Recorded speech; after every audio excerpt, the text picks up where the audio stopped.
The emergency conclave of the Galactic Confederation had been in session for 3 consecutive solar cycles. Representatives of 817 spacefaring civilizations gathered in the vast chamber of the Axis Mundi station, their arguments growing increasingly desperate as reports confirmed the worst.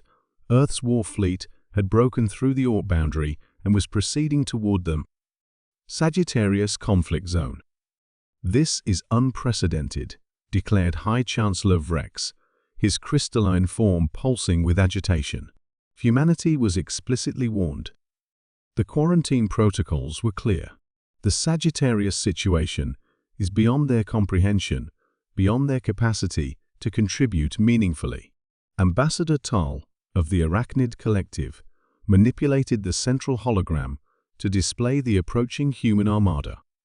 73 warships of varying configurations, all bearing the emblem of the United Earth Defense Force, moving in perfect formation through what was supposed to be impenetrable Confederation space. Analyzing their communications, Tal reported, they're responding to the distress signal. "Impossible," countered Security Director Lombarda, his tentacles coiling anxiously. "We suppressed that transmission. We committed all available resources to containing the information." Ambassador Dex Ma of the Pleiadian Alliance, the Confederation's oldest member species, rose from her gravity pool. "Evidently, our containment failed. The question now is what to do about it." The hologram shifted to show the Sagittarius Conflict Zone, a vast region of space surrounding what had once been the thriving heart of the Confederation. Now it pulsed with ominous red markers, indicating the presence of the Void Eater's ancient entities that had emerged from the galactic core 3 standard years earlier. Their nature defied scientific classification, but their impact was undeniable. They consumed sentient life, transforming victims into extensions of their unfathomable consciousness. 17 Confederation species had already fallen. The Confederation's military forces, the most powerful in known space, had proven ineffective. The Void Eaters seemed immune to conventional weapons, and their expansion accelerated with each civilization they absorbed. "We established the quarantine for humanity's protection," Chancellor Vrex insisted. "They lack the evolutionary development to resist Void Eater influence. Their psychology makes them particularly vulnerable to psychic subversion." "That was our assessment," agreed Dex Ma. "But humans are notoriously unpredictable." 6 days earlier, the Confederation had detected a heavily encrypted distress signal from the Rigelian colony world of Nafta III. Before the signal could be contained, it had propagated through multiple transmission networks, including those monitored by Earth's deep space arrays. The message had been brief but catastrophic. Confederation forces have failed. 17 species extinct. Void Eaters approaching core worlds. All military assets lost or subverted. Assistance from any capable species urgently required. Within 12 hours, Earth's warfleet had mobilized. Within 24, they had bypassed the Confederation's quarantine buoys using propulsion technology that shouldn't have existed in a species so young. Now they approached the front lines of a war the Confederation had already conceded as unwinnable. "We must stop them," declared Security Director Lombarda, "for their own protection and ours. If the Void Eaters subsume humanity, it will accelerate the fall of the galaxy. Our defensive fleets are committed to the evacuation of core worlds," Ambassador Tal reminded him. "We have no assets to intercept them." "Then we must warn them again," Chancellor Vrex decided. "Make the consequences absolutely clear." Admiral Helena Chen of the UADF flagship Thermopylae listened to the Confederation's transmission with the same impassive expression she had maintained since leaving Earth orbit. Beside her, the bridge crew of humanity's most powerful warship monitored the approach to the conflict zone. "They're quite insistent that we turn back, Admiral," commented her communications officer. "This is the 5th warning." "Noted," Chen replied. Maintain course and speed. Her XO Commander Jackson studied the tactical display with a frown. The Confederation clearly believes these Void Eaters are beyond our capacity to fight. The Confederation, Chen observed, has never witnessed Earth at war.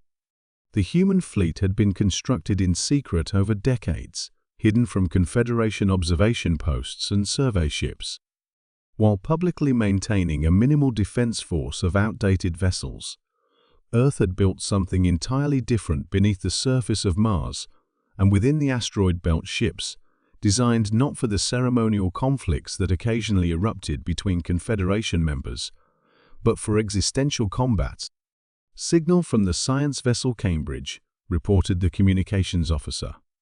Dr. Okafor reports their analysis is complete. Chen nodded. Put him through. The view screen shifted to show the intense face of Earth's foremost xenobiologist. Admiral, we've processed the data from the Rigelian transmission. The Void Eaters aren't mystical entities or higher dimensional beings, as the Confederation believes. They're a parasitic collective consciousness, using quantum entanglement to maintain cohesion across vast distances. Can they be defeated? Chen asked directly. Dr. Okafor allowed himself a tight smile. Every parasite has vulnerabilities, Admiral. In this case, their quantum communication network. Sever it, and the individual components lose cohesion. They become. And how do we sever a quantum network? That's where humanity's greatest weakness becomes our strength, Okafor explained. The Confederation species evolved in relative harmony. Their neural patterns favor collective thinking and consensus. Humans evolved through competition and conflict. Our brains create chaotic, unpredictable patterns, the very reason the Confederation believes we'd be vulnerable to Void Eater influence. He gestured to a colleague off-screen, who transferred a complex schematic to the Thermopylae's computers. We've developed a device that amplifies and projects human neural patterns into the quantum domain. A psychic chaff, if you will. It should disrupt their network long enough for conventional weapons to target the physical components. 12 hours later, the human fleet entered the Sagittarius conflict zone. They encountered no Confederation vessels, all had retreated to defend the evacuation corridors from core worlds. Instead, they faced the Void Eaters directly, amorphous structures of dark matter and twisted space-time, pulsing with the stolen consciousness of 17 species. Deploy the disruptors, Admiral Chen ordered. From each human warship, a specialized probe launched toward the Void Eater formations. Each contained the amplified neural patterns of Earth's most chaotic thinkers, artists, composers, mathematicians whose minds created patterns no algorithm could predict. The effect was immediate and devastating. The Void Eater collective fragmented, individual components suddenly visible as they lost connection to the greater whole. All ships, open fire, Chen commanded. Target the exposed nodes. For 6 hours, the human fleet engaged in methodical destruction of the suddenly vulnerable enemy. The tactics were brutally efficient, developed through millennia of fighting other humans rather than through the ritualized conflicts of Confederation species. When it was over, Admiral Chen transmitted directly to the Confederation conclave, where the 817 representatives had watched in stunned silence. The immediate threat has been neutralized, she reported without preamble.